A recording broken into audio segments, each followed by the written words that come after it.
Massa demais. Então, se você quer melhorar o seu resultado, ser uma pessoa mais performática, ó, falando bonito aqui, então fica ligado nesse resumo até o final. Com certeza, mais uma vez digo, será o resumo mais completo desse livro. Às vezes, tem gente que curte assistir ou ouvir um audiobook. É o meu caso, eu gosto muito de audiobook. Mas o resumo comentado vai te trazer uma clareza ainda maior. Por quê? Porque a gente vai estar passando alguns detalhes e sacadas que a gente conseguiu perceber ao ler este livro. E aí tem um tópico 1, né, que é a importância dos hábitos. O Clear, ele destaca que os hábitos são o composto do crescimento pessoal, exemplificando como pequenas ações diárias, quando repetidas, geram grandes resultados ao longo do tempo. É isso mesmo? Dá para ter um resultado bom ao longo do tempo só fazendo pequenos ajustes? Dá sim, e assim, ó, é uma das coisas que eu já trazia ali no meu Instagram, aquele mais 1%, mais 1%, e eu vi ele trazendo lá e ficou muito claro pra mim, falar assim, ó, se eu melhorar 1% todo dia, sem pensar nos juros compostos, Sim. em um ano eu melhoro 365%, que dá quase 4 vezes melhor.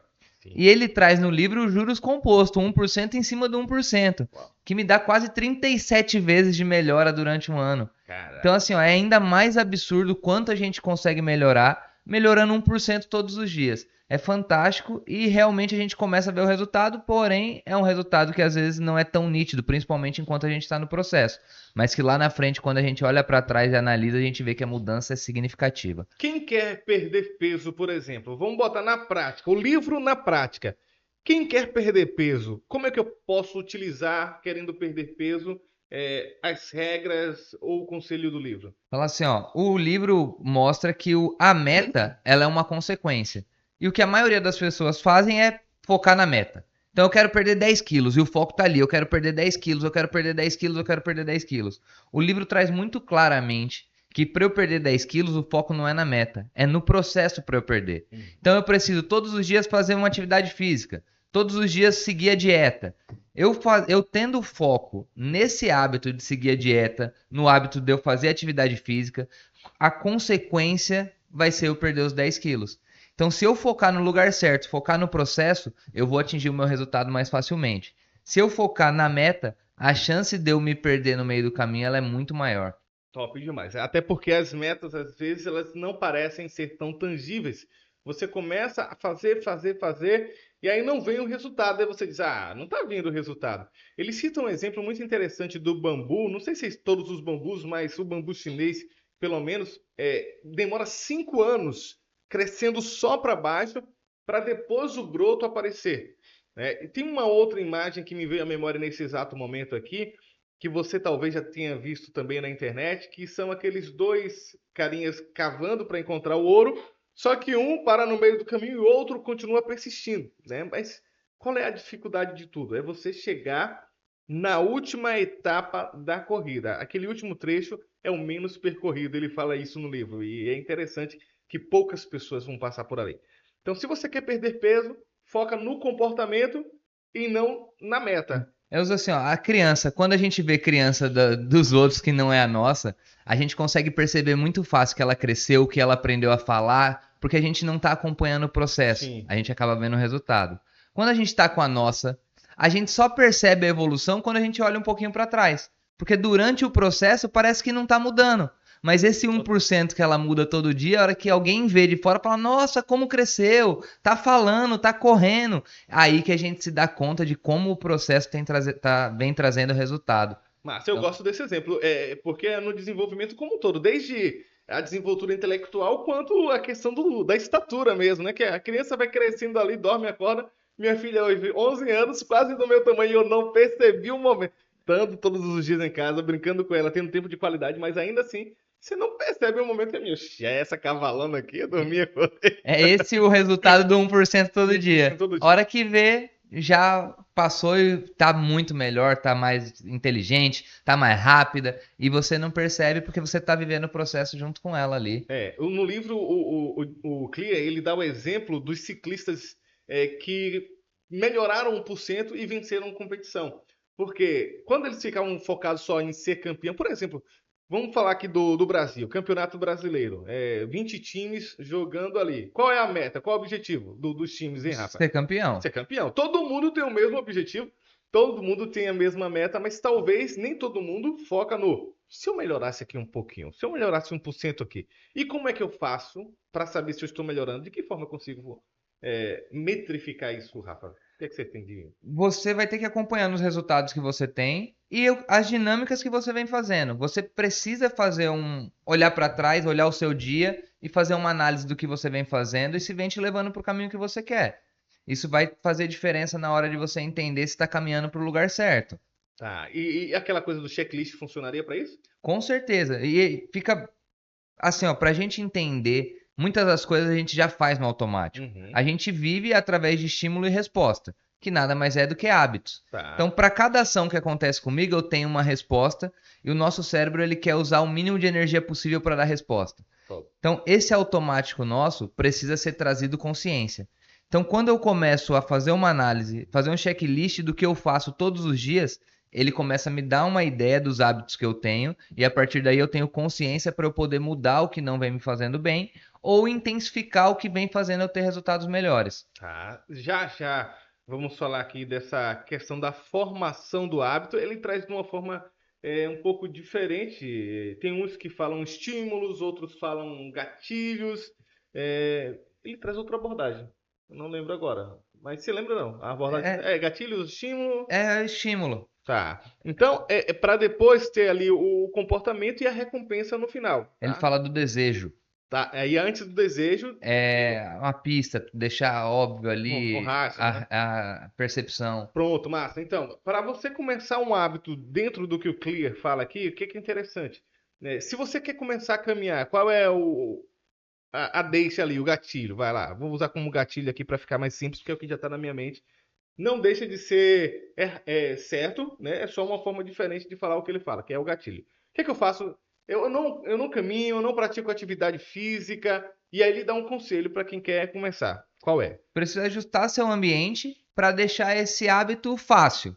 Então, você quer caminhar, você não caminha, seu tênis tem que estar ali do lado da porta, a roupa que você vai usar tem que estar pronta, porque isso vai facilitar você começar a caminhar. Além da redução do hábito para 2 minutos, né? Que eu achei Isso, fantástico. massa. Isso é importante. 2 minutos para você criar um hábito. Sobre a corrida aí, eles falam assim, pô, velho, se você não vai começar a correr agora, você não tem pretensão nenhuma como o Rafa aí na academia, queria ficar 15 minutos e já estava querendo correr, foi até bom para fazer esse seu hábito de academia. Porque os 2 minutos, olha, não vou caminhar, então apenas coloque a roupa de caminhada, saia de casa e vá na ponta da rua e volte. No outro dia faça isso. No outro dia faça isso. Você vai fazendo, vai ter um momento que você vai dizer, poxa, massa, agora eu consigo caminhar. E É, você vai. É exa interessante. exatamente. É assim, ó, é uma das coisas que eu descobri com o livro, assim, ó, é como eu falei, assim, eu nunca fiquei tanto tempo indo na academia igual agora. Eu Aham. realmente criei o hábito, tem mais de um ano que eu tô indo. E antigamente era 3 a 4 meses. E o que eu fazia? Não, ó, tem que ir na academia, quero ficar saudável, quero ficar forte, tem que ficar 1h20 na academia. Era uma tortura pra mim. Então eu ia essa 1 hora, 1h20 durante 3 meses, via resultado já, mas era desgastante. Então quando eu começava a ver resultado, já tá bom, e deixava de ir. O que eu fiz dessa vez? Falei, não, isso é importante para minha saúde no longo prazo. Eu Top. comecei a ir na academia porque eu vi uma palestra, o cara falou assim, ó, daqui a 50 anos, como você vai estar subindo Do escada? Abílio? Do abílio. Tá. E aquilo mexeu com a minha cabeça em relação à saúde. Falei, bicho, então eu não preciso intensificar um bocado agora, porque é a longo prazo, é o todo dia que vai fazer diferença. Então, tem uma ideia. Eu vou ficar 15 minutos. Inconscientemente, eu segui o exemplo do livro de você reduzir o hábito. Uhum. E eu comecei 15 minutos e eu fiquei durante 3 meses indo de 15 a 20 minutos para academia. Dava 15 minutos, 17 minutos eu saía. E eu comecei a ficar mais e não percebi. Então, depois de 3, 4 meses, eu já estava lá, estava pronto. Eu comecei a ficar mais. Quando eu fui ver hoje, eu fico 1 hora, 1h10, me sentindo satisfeito com o hábito criado, porque esse período de 1 ano e 3 meses, 1 ano e 4 meses, começou a me trazer resultados muito mais satisfatórios. Se percebeu, foi mais perceptível. E hoje eu consigo entender que aquilo vai me trazer uma satisfação maior do que eu não ir. Top. Que é o grande segredo aí, a gente conseguir ter uma satisfação quando a gente faz alguma coisa boa. Vou voltar a falar o que eu tinha falado antes, quando não estava gravando aqui, é que às vezes o hábito bom, ele demora muito para você ver um resultado. E um hábito ruim, geralmente ele traz prazer imediato. Por exemplo, quando você vai ir na academia, quanto tempo você leva para ter um corpo traçado aí, em média? Mas vai fazer uns 7, 8 meses aí bem de alimentação e academia pra dar. Vai rápido. Para ir alguma coisa, né? E aí, mas se você quiser um prazer imediato, vai lá num junk food. Tanto é que o nome, geralmente, desses junk foods se chama fast food, que é comida rápida, prazer imediato.